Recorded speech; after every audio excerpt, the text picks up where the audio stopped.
You said that it's becoming increasingly dangerous to ignore this. Why? Well, I've watched the growth of the left, for 40 or 50 years. And this present sort of movement of the left started in 1972 with McGovern. There used to be a Communist Party, and that Communist Party imploded and it supported a monstrous regime. Most of the people who created this new left, this, we'll call it the Alinsky left after its guru, Saul Alinsky, supported the communists. They supported the communists. They still think that America should have pulled out of Vietnam and let 2.5 million people be slaughtered. But I have never seen it so powerful. It has never controlled a major party. They are in control. They are in control. The Democratic Party is no longer the party of, certainly not John F. Kennedy, who had the same politics as Ronald Reagan. Yeah. Hawk on defense, militant. My grandfather was a Democrat. My whole family were Democrats. My grandfather, I know who my grandfather was. He would not have been in the same room with many of these people. He would not have. Watch Joe Lieberman. Yeah. And here's a liberal Democrat, and a liberal Democrat in the post-McGovern era. And he is very concerned on national security, concerned on health care. You know, it was about a year ago that I was saying that people in America were not just paying attention. I couldn't wake them up. I couldn't get them to pay attention. Their government was doing something to the country, and we've spent a long time together, you and me, trying to figure things out.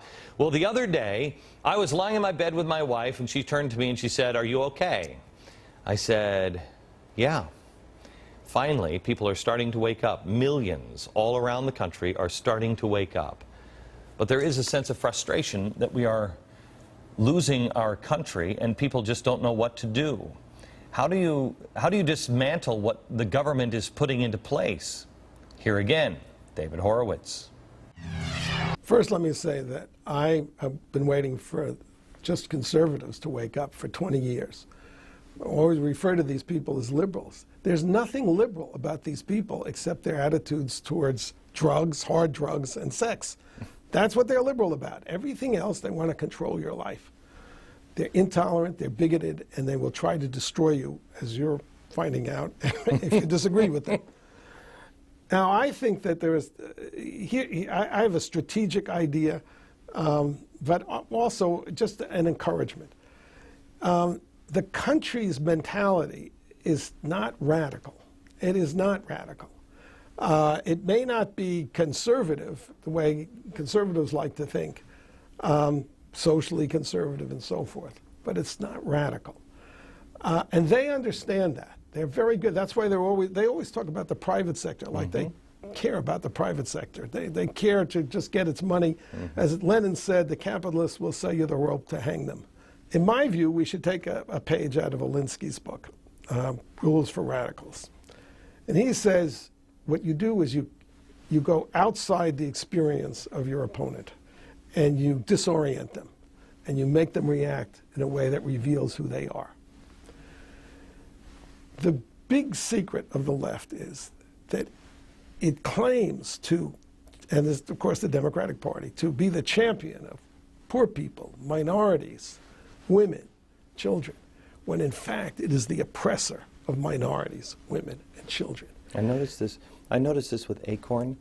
They'll take these people who are the lowest rung of the ladder, push them into, I don't care, Mickey Mouse, whatever, forge them. We'll give you $20 for everyone you keep wearing. Use them. And then they throw them to the wolves when they're caught and say, it was just rogue people.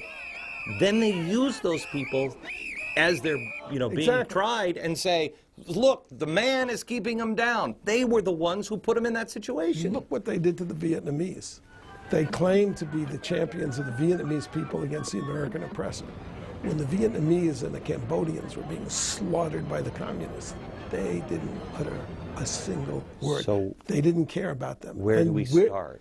I think you start with the inner cities of America. Every major inner city in America, Detroit, Chicago, Philadelphia, Harlem, South Central, the city council in every one of those inner cities, the school board, The school district is 100% controlled by the Democratic Party, and Washington, D.C., of course. 100% controlled by the Democratic Party and the social justice crowd, and has been for 100 years. Everything that's wrong in the inner cities that policy can affect, Democrats and progressives are responsible for. They have their boot heels on the necks of poor black and Hispanic children everywhere in America. And the Republican Party lets them get away with it. Never says a word about this. If conservatives will show these people, now they're attacking old people. They want old people to die sooner.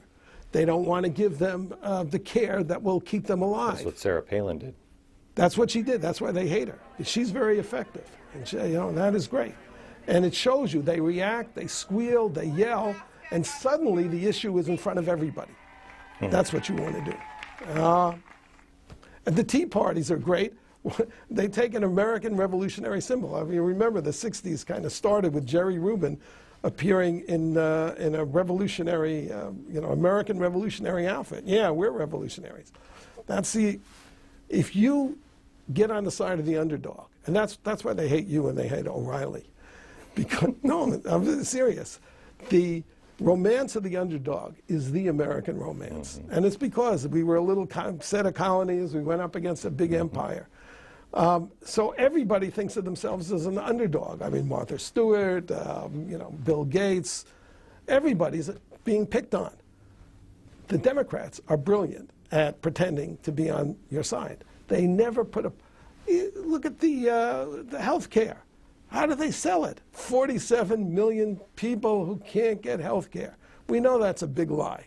But that's what you do. You put in front, it's the human shield thing. You put a little black kid, a little Hispanic kid, a woman, whatever, an old folk. Republicans have to stop talking like businessmen and accountants and stop thinking of politics as a management problem. There's waste, there's waste and inefficiency. But it's what they're doing to real people. That's their Achilles heel.